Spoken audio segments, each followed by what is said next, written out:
here's a word term. It's kind of slang, really. Fais-dodo. Fais-dodo comes from Cajun country in Louisiana. It means literally fall asleep, the way your mom or your dad might tell you nighty-night.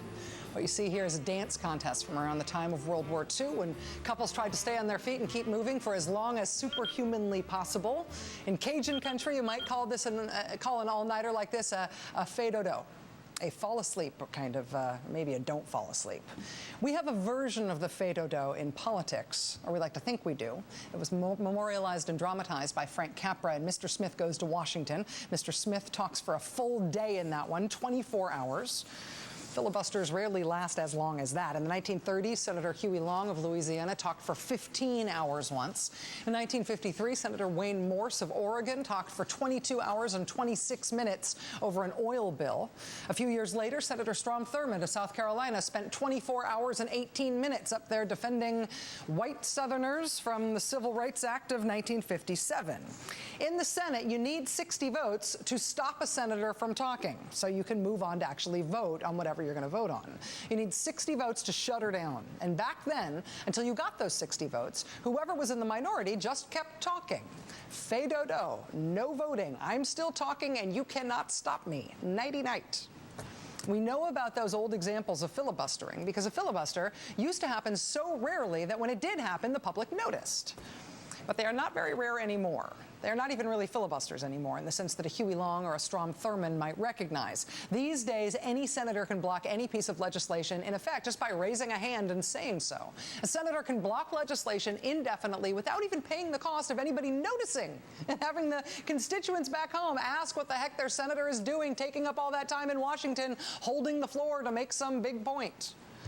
With the filibuster now being so comparatively cheap to come by, it has become unusually plentiful in Washington. The modern Senate is setting records for filibustering. You effectively need not 50 votes, not a majority, but 60 votes, a supermajority, to do anything now. And so, yeah, as you would expect, our current Congress has passed fewer laws than any Congress since World War II, maybe longer. The Senate is passing less than 3% of all bills introduced.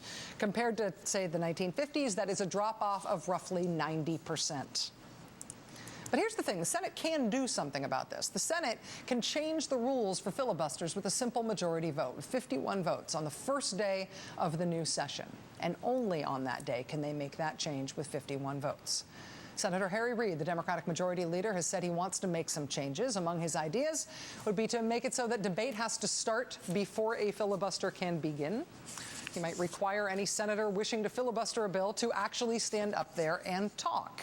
To which Republicans are now replying, basically, if you guys do that, we, the minority, are going to burn the place down. Senator Tom Coburn of Oklahoma saying today, quote, I think the backlash will be severe. If you take away minority rights, which is what you're doing because you're an ineffective leader, you'll destroy this place. And if you destroy the place, we'll do what we have to fight back.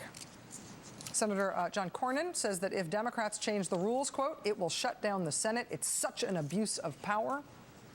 You might reasonably ask how their threats of a shutdown Senate, right, differ materially from the shutdown Senate now, when the minority will not allow a majority vote on anything, thus giving themselves, the minority, the power to control the Senate.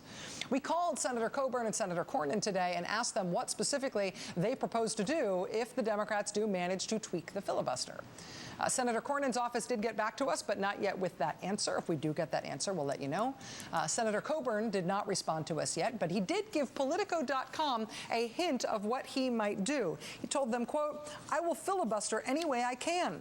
If you want to filibuster, you ought to be willing to get out and earn it. I don't have any problems with that. Senator Coburn, in other words, says he will respond to being told he has to really old-time filibuster. By really old-time filibustering, he'll stand up there and make his case. I actually think the Democrats would be okay with that. I think that is, in fact, what they are proposing. What's your objection, sir? I don't know yet whether Harry Reid and the Democrats can muster 51 votes for changing the rules on the first day of the new session, when that new session starts in January. But judging from the response across the aisle, it sort of appears that Mr. Reid's side is at least winning the argument already, given that their opponents are saying that they'll do what the Democrats are proposing to do as their way of objecting to what the Democrats are proposing to do. Senator Sherrod Brown of Ohio joins us next.